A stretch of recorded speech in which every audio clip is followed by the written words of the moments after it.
ሰላም ጤና ይስጥልን እንዴት ቆይታችኋል ያልኩኝ ወደ ሳቱ መረጃዎቻችን ተሻገርኩኝ። ወደ መረጃዎቻችን ስናቀና ከአሜሪካ ጋር በተገናኘ ስለ አሜሪካ መጥፎ ዜና ተሰምቷል። አሜሪካ በታሪኳም በዘመኗም ገጥሟት የማያውቀው ከፍተኛ ጥቃት በኢራን ተሰንዝሮባታል። እስራኤልም በኢራን ቦምቦች ስትጋይ ማንጋቷን ይፋ ሆኗል። በዚህም ከፍተኛ ጉዳት ደርሷል። በተጨማሪም በዱባይ ከአየር ላይ በተሰነዘረ ጥቃት የፍርስራሽ መውደቅ በኦራክል ህንጻ ላይ ጉዳት መድረሱ ተረጋገጠ።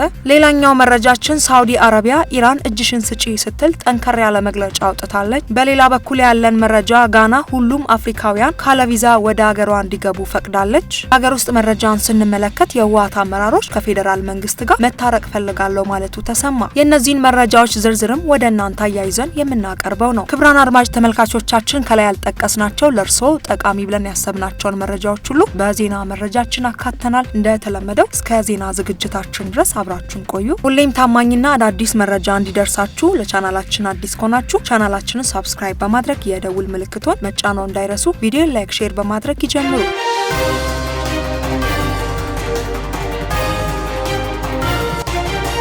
መረጃዎቻችን ስናመራ በመካከለኛው ምስራቅ ያለው ነገር ተባብሷል። ስለ አሜሪካም መጥፎ ዜና አለ። የአሜሪካ ተዋጊ አውሮፕላን ከደቂቃዎች በፊት ሆርሙዝ አካባቢ ተመቶ መውደቁን ኤንዋይቲም አረጋግጧል። የዚህ ተዋጊ አውሮፕላን አብራሪ በህይወትም ተርፏል። ዛሬ አሜሪካ በሰዓታት ውስጥ ኤፍ-15 ተዋጊ ጄትና ኤ-10 ዋርቶግ ተዋጊ አውሮፕላንና አንድ ሄሊኮፕተርም አታለች። ኢራን የአሜሪካ ዘመናዊ ጄትን መታ ጥላለች። በአሜሪካ ታሪክ አየር ላይ ተመቶም ሆነ በየትኛውም ሂደት ተከስክሶ ወይም አደጋ ደርሶበት የማያውቅ ኤፍ-15 የአሜሪካ ጦር ጄትም በታሪኩ ለመጀመሪያ ጊዜ ተመቷል። ኢራን ይህንን አይበገር የተባለ የጦር ጄት በሚሳኤል መጣሏ ተረጋግጧል። ጄቱ በኢራን ሲመታ ፓይለቱ በፓራሹት ወርዶ መትረፉም ተነግሯል። በዚህም ኢራን ይህንን ፓይለት አግኝቶ ለጠቆመ ኢራናዊ $60,000 እንደምትከፍል በሚዲያዎቿ ይፋም አድርጋለች። አሜሪካ ፓይለቱን በሄሊኮፕተር ለመውሰድ ሄሊኮፕተር የላከች ሲሆን አንዱ ሄሊኮፕተር በኢራን መመታቱን ፔንታጎን አስታውቋል። በሌላ በኩል የእስራኤል መገናኛ ብዙሃን እንደዘገቡት የኢራን ሚሳኤል ጥቃት በማዕከላዊ እስራኤል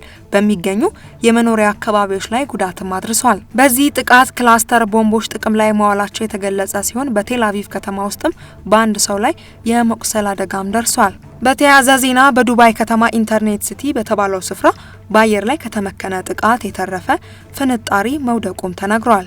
የዱባይ ሚዲያ ጽህፈት ቤት በኤክስ ማህበራዊ ትስስር ገጹ ባወጣው መግለጫ የአየር ላይ መከላከያ እርምጃን ተከትሎ የተፈጠረ ፍንጣሪ ኦራክል በተሰኘው ህንጻ ፊት ለፊት ገጽ ላይ መውደቁንም አረጋግጠዋል። ጽህፈት ቤቱ አክሎም ክስተቱ አነስተኛ መሆኑንና ምንም አይነት የሰው ጉዳት አለመድረሱን አብራርቷል። ቀደም ሲል በዱባይ ማሪና አካባቢ በሚገኝ አንድ ህንጻ ላይ በተመሳሳይ ፍንጣሪ መውደቁንና እሳትም ሆነ የሰው ጉዳት አለመከሰቱን ጽህፈት ቤቱ ማስታወቁ ይታወሳል። ሮይተርስ በበኩሉ እንደዘገበው በዱባይ ፍንጣሪ የወደቀበት የኦራክል ኩባንያ ህንጻ መሆኑን ጉዳዩን የተለየ ትኩረት እንዲስብም አድርጎታል። ምክንያቱም ይህ ታዋቂ የአሜሪካ ቴክኖሎጂ ኩባንያ የኢራንን እስላማዊ አብዮታዊ ዘብ በሀገሪቱ ላይ ለተሰነዘሩ ጥቃቶች አጸፋ ለመመለስ ኢላማ አደርጋቸዋለሁ ብሎ ከዛተባቸው 18 የአሜሪካ ኩባንያዎች ዝርዝር ውስጥም አንዱ በመሆኑ ነው። ምንም እንኳን በዱባዩ ክስተት የሰው ጉዳት ባይደርስም ኩባንያው ቀድሞውንም በኢራን ጥቃት ኢላማ ዝርዝር ውስጥ የነበረ መሆኑ ስጋትም ጭሯል። ሌላኛው መረጃችን የሳውዲ አረቢያ ጠንካራ መግለጫ ነው። ሳውዲ አረቢያ ግዛቷም ሆነ የአየር ክልሏ በማንኛውም ሁኔታ አሜሪካ በኢራን ላይ ለምትሰነዝረው ወታደራዊ ጥቃት መገልገያ እንዲሆን እንደማትፈቅድም አስታውቃለች።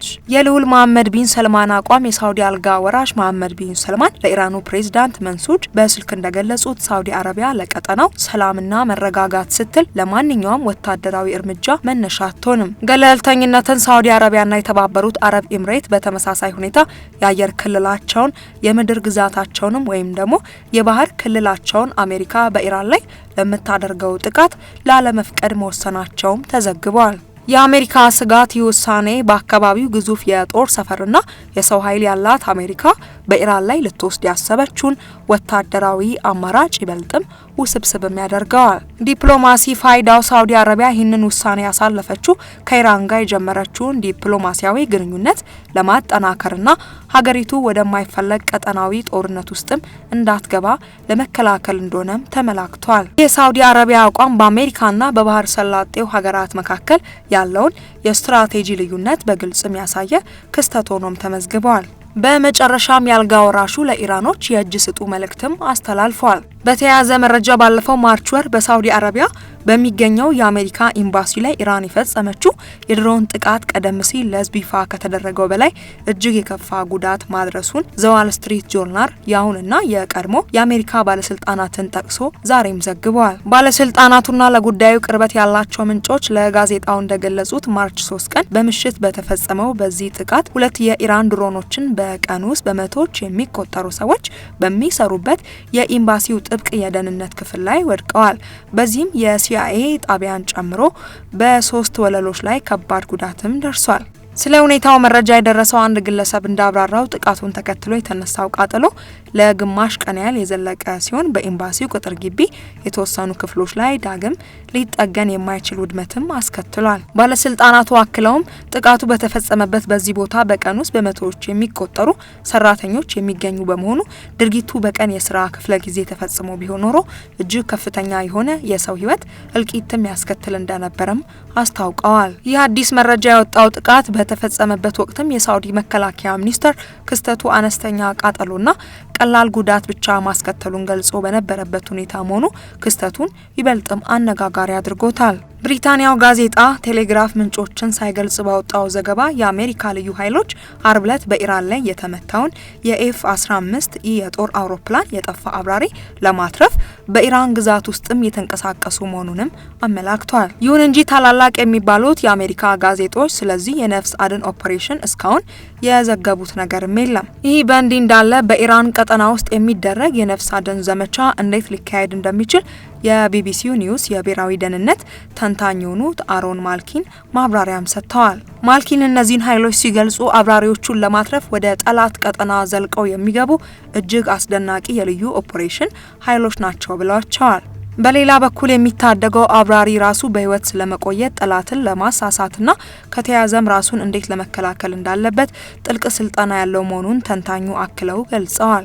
የጠፋው አብራሪ ጉዳት ቢደርስበት ራሱን ለማከም የሚያስችል የሕክምና ቁሳቁስ እንዲሁም በደህና ሁኔታ ላይ መሆኑን ለበላይ አመራሮች የሚያሳውቅበትና የነፍስ አድን ዘመቻዎችን የሚያግዝበት የመገናኛ መሳሪያ ታጥቆ እንደሚገኝም አብራርተዋል። ከዚህ በተጨማሪም አብራሪው የጠላትን ኃይል ለማምለጥ ለነፍስ አድን ኃይሎች ያለበትን ቦታ በትክክል ለመጠቆም የሚያስችለው የጂፒኤስ መከታተያ ጠቋሚ መብራትና ድምጹን ደብቆ የሚያስተላልፍበት ኢንክሪፕትድ ራዲዮ ይዞ እንደሚንቀሳቀስም ማክሊን አመላክቷል። ሌላኛው መረጃችን ሩሲያ በመካከለኛው ምስራቅ የተከሰከሰውን ውጥረት ለማረጋጋት ማንኛውንም ጥረት ለማድረግ ዝግጁ መሆኗን ፕሬዝዳንቱ ፑቲን ገለጹ። የሩሲያ ፕሬዝዳንት ቭላድሚር ፑቲን ሀገራቸው በመካከለኛው ምስራቅ የተቀሰቀሰውን ውጥረት ለማረጋጋት ማንኛውንም ጥረት ለማድረግ ዝግጁ መሆኗን ለግብጽ የውጭ ጉዳይ ሚኒስተር ባድር አብድላቲ ተናግረዋል። መጋቢት 24 ቀን 2018 ዓ.ም የወጣው የሩሲያ መንግስት ይፋዊ መግለጫ እንደሚያመለክተው ፕሬዝዳንት ፑቲን በክሬምሊን ከሚኒስተሩ ጋር በነበራቸው ቆይታ አሁን ያለው ግጭት በአፋጣኝ መፍትሄ ያገኛል ብለን ሁላችንም ተስፋ እናደርጋለን። እንደምታውቁት ፕሬዝዳንት ትራምፕም ትናንት በዚህ ጉዳይ ላይ ንግግር አድርገዋል። ሁኔታውን ለማረጋጋትና በእንዲሁ ያለው አጋጣሚ ነገሮችን ወደ ነበሩበት ለመመለስ ማንኛውንም ጥረት ለማድረግ ዝግጁ መሆናቸውን በድጋሚ ላረጋግጥ ወዳለው ብለው ተናግረዋል። በሌላ በኩል ያለን መረጃ ጋና ለሁሉም አፍሪካዊ ካለ ቪዛ ወደ ሀገሯ እንዲገቡ ፈቀደች። የጋና መንግስት ዛሬ ባወጣው መመሪያ ማንኛውም አፍሪካዊ ያለ ቪዛ ወደ ሀገሪቱ መግባት እንደሚችልም አስታውቀዋል። የሀገሪቱ የውጭ ጉዳይ ሚኒስተር እንደገለጹት ይህንን እርምጃ የወሰዱትም ቀጠናዊ ቅንጅትን፣ ቱሪዝምንና በአፍሪካውያን መካከል የሚደረገውን የንግድ ልውውጥ ለማሳደግም ነው። ለመሆኑ ማንኛውም ጋናን ለመጎብኘት የሚፈልግ አፍሪካዊ ያለ ቪዛ መግባት የሚችልበት አሰራር መዘርጋቱን ገልጾ ይህም የሀገሪቱ ፖሊሲ አንድ አካል መሆኑን አስረድተዋል። ሚኒስተሩ እንደገለጹት ይህ አሰራር የመጀመሪያው የአፍሪካ ቀንን ምክንያት በማድረግ በመጪው ሜይ 25 ላይ ነው። ሌላኛው ወደ ሀገር ውስጥ መረጃ ስንመለስ የህወሓት አመራሮች በተለያዩ ጊዜያት ወደ ፌዴራል መንግስት የአናግሩኝና የሽምግልና ልኡካንን በመላክ ላይ እንደሚገኙ የውስጥ ምንጮችም አረጋግጠዋል።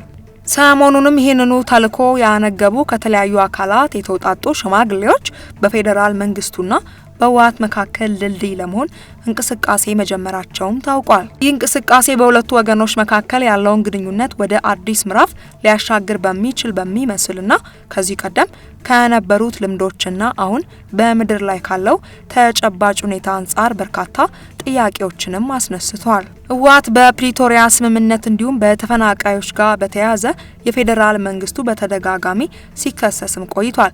ከዚህም አልፎ ወደ ወታደራዊ እንቅስቃሴ ለመግባት እንደሚገደድም በተለያዩ ጊዜያትም ተነግሯል። ክቡራን አድማጭ ተመልካቾቻችን ለሳቱ ይዘን የቀረብንላችሁ መረጃዎቻችን በዚያ በቃ። ኢትዮናስ ሚዲያችን ምንም ጊዜ እንደሚለው ሰላም ለሀገራችን፣ ሰላም ለዓለማችን ያምጣልን።